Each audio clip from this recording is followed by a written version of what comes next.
Hello, bienvenue sur ma chaîne.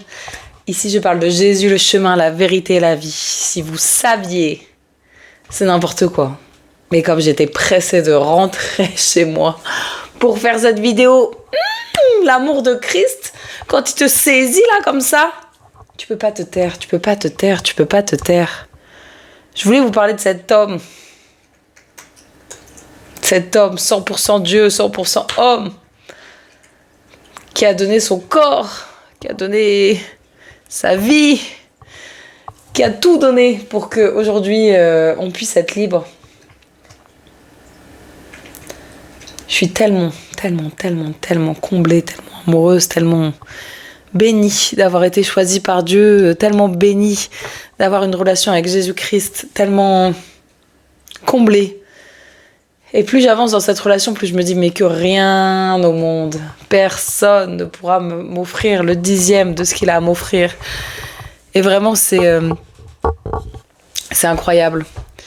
Et en fait, mais qui c'est ce Jésus? Jésus c'est l'homme qui a jamais eu un mot plus haut que l'autre, c'est l'homme qui a respecté les femmes, c'est l'homme qui a aidé les plus démunis, c'est l'homme qui a secouru, c'est l'homme qui a libéré, c'est l'homme qui a vu, il a vu des gens dans la profondeur de leur tripes, il a vu des gens qui étaient cachés sous des carapaces, il a vu des gens qui avaient tellement subi, tellement souffert qu'en un mot il a réussi à les guérir. Je pense à la femme samaritaine qui était complètement marginalisée, qui pouvait même plus aller chercher de l'eau en même temps que ses contemporains, tellement elle avait une réputation pourrie. Et Jésus, il est arrivé, il a dit « Oui, je te vois, je sais qui t'es, mais je parle quand même avec toi et je veux quand même boire l'eau que tu vas me puiser, même si on n'est pas du même peuple, même si... Jésus, c'est l'homme qui te voit au-delà de ta culture. Jésus, c'est l'homme qui te voit au-delà de tes efforts. Jésus, il t'aime pour tout le travail que tu fais en cuisine, mais aussi pour juste le moment où tu t'assieds à ses pieds et t'écoutes son enseignement. Jésus, c'est l'homme qui t'aime même quand t'as fait des trucs terribles. C'est celui qui te pardonne, c'est celui qui te relève, c'est celui qui lave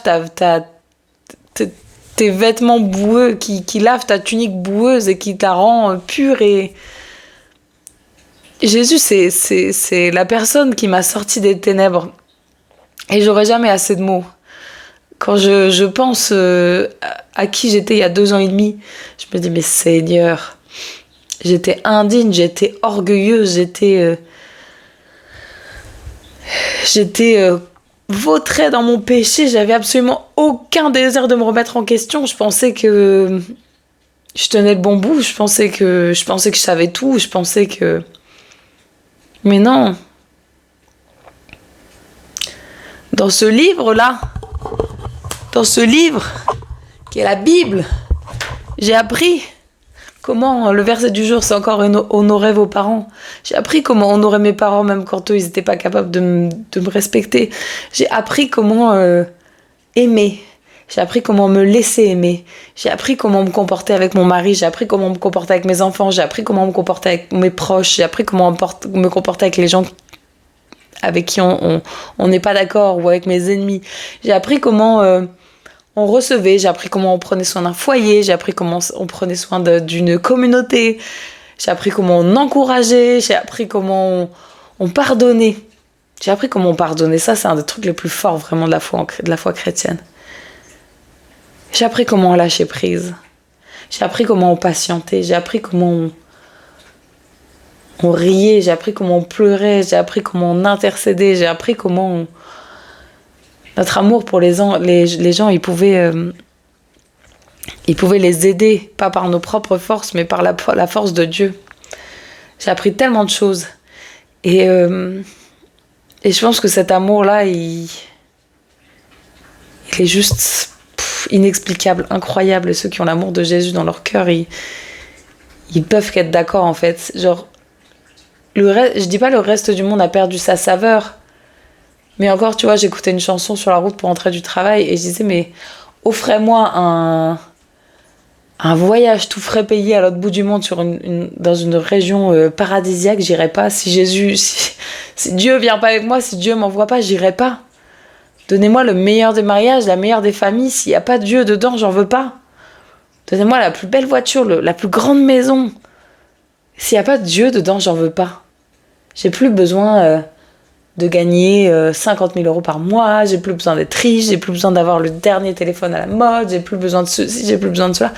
Genre, je veux juste l'amour de Christ. Je veux juste sa paix. Je veux juste sa joie. Peu importe les circonstances. Et quand on a conscience de ça, la foi, elle devient de plus en plus audacieuse. Je m'en fiche d'aller en prison. Je m'en fiche d'aller n'importe où, en fait. Tant qu'il y a Dieu avec moi, et je sais qu'il m'abandonnera jamais, en fait. Vraiment, je sais pas pourquoi j'ai à ce point ce désir de vous parler de Jésus, mais il y aura jamais rien sur cette terre qui ira plus loin que le sacrifice de Jésus à la croix. Il a tout donné. Il a tout donné pour qu'on soit libre. Et lui, chaque jour, il te tend la main en disant, mais ta liberté, elle est avec moi. Est-ce que tu acceptes que je te montre le chemin? Parce que lui, il veut pas nous forcer, il veut juste nous bénir. Il veut juste nous bénir, il veut juste nous montrer ce qu'il a pour nous. Et des fois, c'est pas agréable, parce que des fois, il faut qu'on soit un peu dépouillé des choses qu'on a crues toute notre vie. C'est comme quand tu crois au Père Noël, que tes parents te font croire au Père Noël jusqu'à tes 8-10 ans. Le jour où tu te rends compte que c'est pas vrai, bah, t'as de l'amertume, tu luttes un peu avec ce truc. Non, c'est pas possible, ça peut pas être vrai, que le Père Noël n'existe pas, parce qu'au final, pendant toutes ces années, tu refais tout le film dans ta tête de tous les mauvais raisonnements, toutes les choses qu'on t'a fait croire. Et la foi, des fois, ça fait mal, parce que tu te rends compte qu'il y a des choses dans ta vie, tu y crois parce que c'est ta famille qui te l'a inculqué. Tu y crois parce que c'est tes amis qui te l'ont inculqué. Tu y crois parce que c'est les gens que t'aimes le plus qui t'ont inculqué.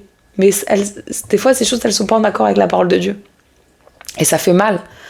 Parce que des fois, ça demande qu'on prenne un peu de la distance avec ce qu'on connaît, avec ce qu'on croit, avec ce qu'on pense savoir, avec ce qu'on aimerait dire, je sais tout. Mais on sait rien du tout. On sait rien du tout. Voilà, je sais pas pourquoi j'ai eu besoin de raconter tout ça, mais vraiment, je prie que l'amour de Dieu vous remplisse. J'ai plein de choses à dire. Je sais pas si j'en dirai plus aujourd'hui, mais vraiment, je prie que Dieu vous bénisse. Et je prie que la joie du Seigneur et la paix du Seigneur soient votre partage. Je prie que vous mettiez Dieu au-dessus de vos circonstances, parce qu'il est plus grand que vos circonstances. Gardez les yeux sur lui, pas sur la tempête autour. Gardez les yeux sur lui, pas sur vos finances, pas sur votre célibat, pas sur la maladie, pas sur le manque de travail. Gardez les yeux sur lui. C'est en lui qu'est la réponse. Soyez bénis.